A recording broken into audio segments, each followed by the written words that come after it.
Web3 Founder Podcast, a short snackable conversation with the next generation of builders.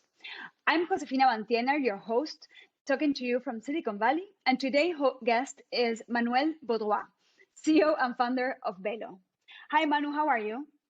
Hi, Jose. Thanks for inviting me to this awesome space. Yes, sure. Thank you for coming today. Let's jump into the questions. Are you ready? Yeah, let's do it. Belo, it's the hybrid digital wallet that basically mix this fiat and crypto world in a way that allows people to live in crypto every day.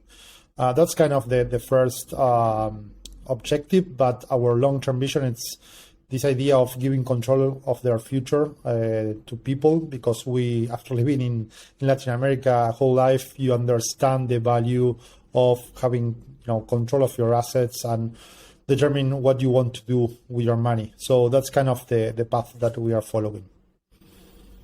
And I love that you're mentioning that about living in Latin America, right? Like, what is the specific problem that you're solving for everyone that doesn't know how that works? Where shall I start? Definitely, Latin decentralization can make a big impact on LATAM. I live in Argentina all my life here, and having right now between 70-80% inflation year over year. It's a big mess. Mostly for people that cannot access to better financial products, because as you know, tener la posta, how you said here, so having the information about what to do with money, it's quite valuable. And I think crypto in that sense can give you a lot of information about what to do with money. So that's one big chunk of the problem. Centralization of power and this chronic capitalism or chronic socialism, because there's a lot of socialism also in Latam. It's the problems that we see, and it's the problems that we want to kind of solve with the product we have. And that's great. And what's the specific solution that Belo is bringing? Right, it's a wallet. Can you explain that a little bit more? Yeah. So we have the product. It's form of different features that interact really seamlessly between each other. The first part and most, let's say, important, it's around the ramps. So being able to connect to the financial ecosystem or financial infrastructure in order to receive and send transfers between different players in the market. So you can, top up your Belo account with pesos in a 1 second. That's one part. Then having a brokerage solution inside the app that allows you to exchange between other assets. Every asset on the platform allows you to get a yield, so you can generate these savings accounts on top of crypto in a really seamless way.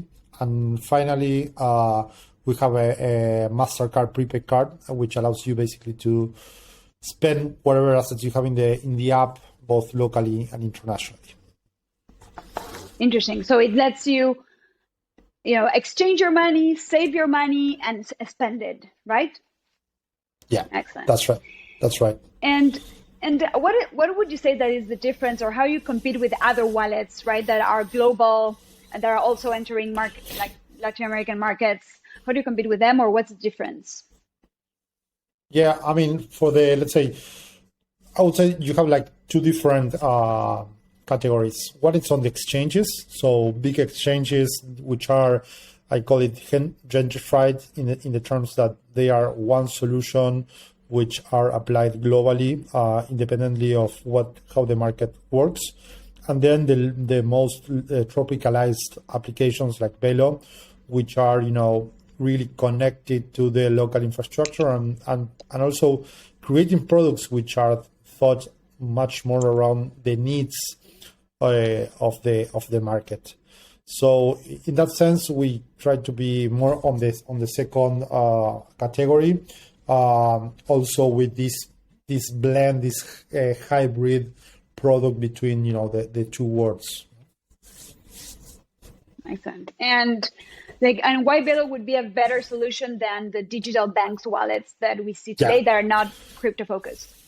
Yeah. So, well, I think definitely we do the same as most of the fintechs already are doing in the market. On top of that, we can provide, access to digital assets and the products on top of the digital assets that give you a yield over those assets. Works as a really good way to, hedge against inflation and have a better saving product. So that's definitely something that makes a lot of difference. I think the simplicity of the product and how intuitive it is, so we can, support almost anyone in the market. One big difference is that we support customers from 13 years old onwards. We want to tackle financial inclusion from the very beginning of of the age of the pre-adulthood or teenagers, because I think you need to empower people, as young as possible to understand what's going on and having, also control of their future. Wow, that's great. And thank you for bringing that on the teenage side of things, because that brings me to a question about financial education, right? We know that there is a gap in financial education in general. And if you add to that crypto, right? That's a lot of education. How Belo is tackling that? Yeah, so we put a lot of effort towards, providing content in terms of, through different channels. We do weekly podcast, which we call Belo Juntadas, where we talk about different aspects of finance, both in the DeFi, Web3 world, or just the regular trade finance. And also things around privacy or security. So I think you need to address this problem in a more comprehensive way, understanding that you don't need only to talk about money, but also your role in the society, how you should be thinking about, different providers, the different options, how to think long-term in terms of, for example, something so simple and beautiful as the compound interest of your actions in finance, which sometimes it's not seen as something important, and definitely it makes a lot of sense to pay attention. So we try to give, a lot of content to engage other people from other communities also to talk and, do different efforts through different channels to push our message. On the more personal side, I'm a teacher in several universities, mostly around crypto. I'm the academic director at the blockchain and cryptocurrencies program at Ditela University, which is one of the most, avant-garde universities here in Argentina. So there we have, 10 classes talking about Bitcoin, Ethereum, DeFi, smart contracts, DAOs, regulation, accounting, whatever. It's quite comprehensive in terms of what we see. That's great. And now that you have so much exposure to all those conversations, what have you seen that is the hardest challenge on building on Web3, right? Other than obviously education and ramping up of, the people, what is the hardest challenge that you're encountering right now? Yeah, I think Web3 brings a really strong challenge, which is rethinking how we address our responsibilities towards our actions. So basically, the fact that we are the owners of what we are in Web3 marks a difference which is massive against what we are used to. This small change, in a way, change everything, because the fact that you need to be, accountable for owning your keys and being responsible for what you are doing, it's one gigantic difference to Web 2.0. So I think that definitely it's a big challenge because people are not used to be responsible of their acts. That's why much of the time we rely on third parties for our savings, our data, our relationships, a lot of things. We tend to delegate those responsibilities to third parties because we are lazy as fuck. So I think that it's a big problem that you need to somehow rewire how you think about some stuff in order to achieve a bigger impact on society. Totally. And I like that, that point of like how we need to be responsible and not using third parties to do it. And that brings me to another question that I had is like, if, we are going like DeFi is like not having intermediaries between your money and yourself, but, Belo is a centralized wallet, right? So how do you, tackle that in terms of we are going away from the traditional banking system, but we're also creating centralizations in applications like Belo, just because obviously it's easier and is a better user experience. But I want to know, what do you think about that? Yeah, we see ourselves as, let's say, Web 2.5, in the sense that we know we are a bridge, a means to an end, in terms of what people should know and learn in order to become a more sovereign individual in the next web. Obviously, when you go to talk and talk with a more Web3 maximalist, they will ditch or talk dirty about what we do.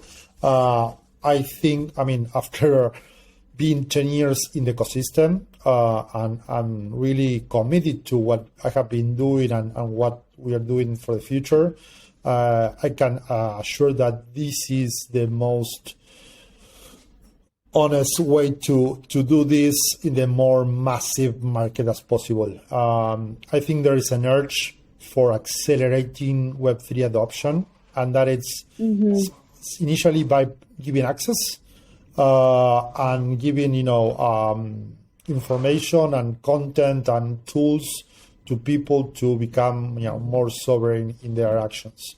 So I think, once again, it's a means for an end. We need to, work our way to become decentralized in the future. It's a progressive process, and we are working towards that, Great. And do you think like Belo can transition to that full Web3 decentralized, or do you think like Belo is it's in the meantime and then you need to create something different? No, we will change. Everything changes. I love it, Manu. Everything changes. Manu, yeah, this is great. We are getting to the 15 minutes here, and these are short videos, snackable conversations. So I want to keep it short. You gave us so much, content in here, and thank you so much. I know like you're 10 years in the ecosystem and being an accelerator of this and a promoter. Thank you so much for your time today. Seriously. Thanks also for the invite, and hope this gives more ideas to new people or old people. The important here is to work together as an ecosystem to make this happen. Excellent. Yes, exactly. Thank you so much.